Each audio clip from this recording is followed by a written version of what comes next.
E aí galera, aqui é o André e eu quero comentar com vocês sobre o Brava que era o meu carro. O que aconteceu com ele? Por que eu não gravei mais vídeo? Por que eu não fiz mais conteúdo com ele? Além das questões pessoais, né, de falta de tempo e afins, mas eu vou contar pra vocês a história daquele carro comigo.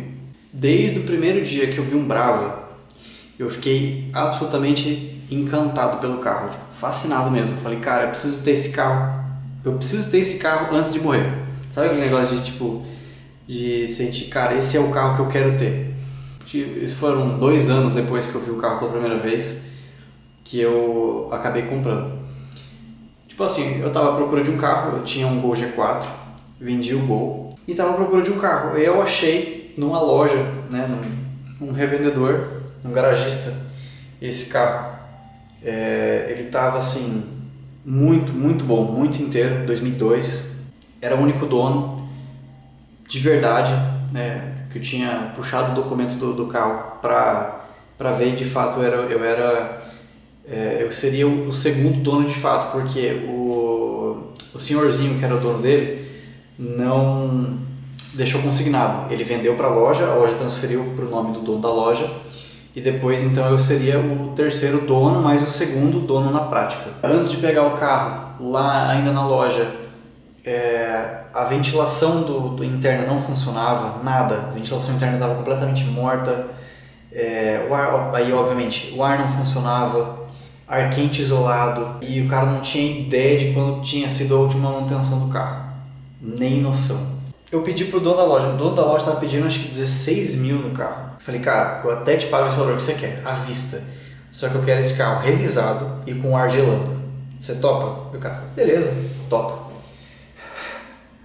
Mal sabia ele o tamanho da bucha que ele estava se metendo. O antigo dono, o senhorzinho que era o dono do carro, ele só fazia aquele trajeto curto. Padaria, igreja, casa, entendeu? Aquele negocinho de, tipo assim, o motor não esquenta, não atinge temperatura de trabalho, e aí o carro roda pouco, então não troca o óleo certinho, só usava água de torneira, então assim, foram coisas que por conta da quilometragem baixa, a prioridade do carro, eu relevei, levando em consideração o estado geral de conservação do carro. Falei, cara, esse carro está muito inteiro para ser mal cuidado.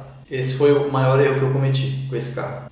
Achar que por ele ser o único dono e por estar com a quilometragem baixa, que eu não ia ter muitas dores de cabeça com o carro. Porque eu imaginei, cara, beleza, o carro roda pouco, então tipo assim, eu vou colocar ele para rodar, vai aparecer problemas. É normal, todo carro velho que roda pouco acaba acontecendo isso. Você pega o carro, começa a rodar com ele começa a apresentar defeito, suspensão começa a dar uma rangida, começa a fazer uns barulhinhos, alguma coisa que funciona vai parar de funcionar, vai começar a ficar errático. É normal, ainda mais um carro complexo como é o Brava. A elétrica do Brava é complexa para um carro da época, muito complexa. Até porque por conta daqueles outros fatores que eu já tinha comentado. O ar do carro é digital, embora não tenha um display, então tipo assim, tem um computador, tem uma ECU inteira só para o ar-condicionado do carro. Então o cara revisou o ar-condicionado, gastou acho que uns R$2.000 só para reviver o ar-condicionado do carro, teve que trocar a resistência, teve que trocar a bobina do compressor, teve que trocar pressostato, foram umas 2 cargas de gás para fazer o sistema funcionar. Isso sem fazer uma revisão nas vedações do compressor, sem fazer uma revisão nas vedações do sistema, né, troca de O-rings e tudo mais, só para reviver mesmo, para voltar a gelar. Trocou correia dentada, trocou bomba d'água, né, apresentou nota de tudo. Enquanto o pessoal estava mexendo no ar-condicionado, era uma oficina próxima do serviço, então tipo assim, volta e meia eu colava lá para dar uma olhada como é que estava o progresso deles, aí o cara falava, eu continuei o diagnóstico, parei nessa peça aqui, essa peça que está estragada, para continuar eu preciso que ele me forneça essa peça. E então assim foi, foram acho que 20 dias só para arrumar o ar-condicionado. Peguei o carro, o cara do ar-condicionado já falou assim para mim, ponha isso na sua cabeça, eu revivi o ar-condicionado desse carro, eu não faço ideia de quanto tempo ele está parado, então você vai perder essa primeira carga de gás. Dito e feito, deu um mês, o ar já não gelava mais direito. Como tinha uma garantia, né, eu levei lá, o cara fez um teste de pressurização de 3 dias, não abaixou a pressão, falou, cara, vazamento não tem. Então eu vou te dar outra carga de gás, na garantia mesmo, e fica por isso mesmo. Essa carga de gás durou uns 4 meses, né? considerando que, tipo assim, não foi trocado nenhuma vedação do sistema, então, tipo assim, algum micro vazamento tinha no sistema. Beleza. Como eu trabalho com sistema solar, eu estou sempre em deslocamento entre um cliente e outro, e a loja não tinha um segundo carro, né, para área técnica, eu pensei o seguinte, cara, eu vou pegar um carro confortável, completo, legalzinho para fazer o deslocamento da equipe, levar ferramenta leve e tal. Um carro completo com ar, com direção, pelo menos para ter esse mínimo de conforto entre os clientes, né? Então eu peguei o Brava, o pessoal revisou, eu coloquei ele para rodar. Então era tipo assim, era 150, 200 km por dia que esse carro estava rodando. Econômico, forte pra caramba, confortável, tanto que não tinha um único ser humano que andava comigo no carro que não dormia nele. Eu achava incrível, eu tenho até foto registrada disso. Toda vez que alguém andava no carro comigo, a pessoa dormia. E aí o que aconteceu? O Kaique, que é o técnico que tinha entrado há pouco tempo na empresa, ele começou a precisar bastante do carro para rodar. Então, tipo assim, eu fiquei mais com a moto e ele meio que assumiu o carro, pagava quilometragem e tudo mais. E aí o dono da empresa falou, cara, esse carro já está rodando bastante, vamos fazer o seguinte, vamos fazer uma sociedade com o carro. Diz o valor para mim que você quer do carro, a gente faz uma sociedade meio a meio. E aí eu te pago, né, 50% do carro. E aí depois no final desse contrato, né, que a gente tinha estipulado, ou a gente vende o carro e eu dou para ele a metade dele, ou eu devolvo a metade dele e pego o carro de volta. Aí o Kaique começou a rodar muito com o carro. Tanto que o carro até dormia na garagem da loja. Ele já não ficava mais comigo aqui, porque tipo assim, eu moro a 20 km do serviço, então o deslocamento de carro, tipo assim, é um deslocamento que de moto é 15 minutos, de carro leva 40 no horário de pico da manhã. Pegar Dutra, enfim. Então o que aconteceu? O Kaique se interessou pelo carro, ele se apaixonou pelo carro de um jeito que ele falou, cara, eu quero comprar esse carro. Aí eu falei, beleza, então eu te vendo a minha parte, o meu 50%, você me paga parcelado e depois você paga os 50% pro dono da loja. E assim foi feito. O dono não gostou muito, mas tipo assim, como o carro estava rendendo, rodando bastante, fazendo dinheiro, ele falou, cara, eu não gostei desse acordo do jeito que ficou, mas vamos levando, né, porque o carro tá se pagando. Do nada, o Kaique me mandou uma mensagem, cara, o carro ferveu. Do nada. Eu peguei o carro em abril, até agosto, nunca tinha precisado completar a água do carro. Nunca. Tanto que eu até fui para Curitiba com o carro e voltei. Não precisei completar a água. A única coisa que o carro estava consumindo bastante era óleo. Era tipo assim, a gente usava um tanque por semana, era um tanque por semana e 1 litro de óleo por semana que ia no carro. Mas tipo assim, o carro não fumava. Ele dava uma fumadinha assim bem de leve quando você acelerava tudo, esticava até o corte, entendeu? Pega uma segunda lá, esticava até o corte, ele dava uma fumadinha, mas pouquíssima coisa, quase imperceptível. O que aconteceu? Estourou uma mangueira, o ar quente estava isolado, a mangueira que o pessoal usou para isolar o ar quente estourou. Beleza, a gente trocou a mangueira, colocou água, o carro não queria ligar, não dava partida. Motor de arranque, né? Trocamos o motor de arranque, R$1.000 para trocar o motor de arranque. O carro pegou, mas fervia de novo. Tipo assim, você dava uma volta na quadra que ele fervia de novo. Foi para mecânica, junta queimada, entre arrefecimento e câmara de combustão. Por conta do antigo dono só andar com água de torneira, corroeu o cabeçote, correu um pouquinho do bloco e aí queimou entre a combustão e o arrefecimento. Então estava jogando pressão no arrefecimento. Por isso que a mangueira estourou. A gente fez um orçamento, começou a fazer o orçamento para arrumar o carro. Abriu o motor do carro, cabeçote na última medida, não tinha como salvar o cabeçote. Beleza, ia ter que trocar o cabeçote, por conta de trocar o cabeçote a oficina queria trocar comando, ia ter que trocar todas as válvulas, retentor e tudo mais. Beleza, se fosse para mexer só no cabeçote, bem feito mesmo, na oficina top que a gente tem, que mexe só com carro antigo, ia ficar uns 5, 6 mil reais para fazer isso.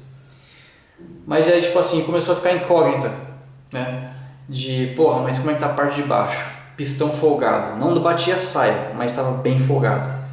Anel raspador de óleo já estava praticamente inexistente. Então assim, aí no final o orçamento foi crescendo, até que chegou tipo um absurdo de tipo 13 mil reais para fazer o motor completo do carro. E isso que não estava completo ainda, não tinha, tipo assim, o pessoal não tinha achado todas as peças. Então o dono da loja falou, cara, não dá, mano, não quero mais esse carro, dá um jeito de resolver essa situação aí. Eu pago a mão de obra do pessoal da oficina até agora, eu pago, não tem problema, não precisa me devolver dinheiro nenhum, só, cara, assuma esse carro de volta e desapareça com ele. Então eu peguei o carro de volta. Aí o mesmo rapaz que comprou o meu Gol, ele se interessou pelo carro, comprou, vendi para ele como se fosse sucata. E ele deu um jeito lá, cara. Tipo assim, a retífica que ele levou lá deu um último passe levíssimo no cabeçote. Falou, cara, esse aqui é o último passe mesmo que esse cabeçote vai dar. Tipo assim, mais para tirar sujeira do que para tirar empeno. Montou de volta, trocou os anéis raspadores, fez o brunimento nos cilindros e botou para rodar. O cara pegou o carro baratíssimo, como sucata praticamente, deu um jeito lá e botou ele para rodar de volta. Então, o carro já não está mais comigo, ficou com o Júlio, né, que é o rapaz que comprou o Gol, e agora eu estou só de moto, estou sem carro, né. O próximo carro que eu vou pegar, eu fico meio dividido entre pegar um carro da mesma idade do Brava, um pouco mais novo ou ainda um pouco mais novo, tipo assim, 2002, beleza, tem que ser eu vou ter que avaliar de um jeito diferente. 2007 eu até consigo pegar com uma avaliação mais leve, né, e escolhendo bem o carro. E aí eu poderia pegar um carro 2012, fazer uma pré-compra legal, né, pagar para alguém fazer uma pré-compra legal e pegar sem medo de ser feliz. Aí eu fico dividido entre essas três.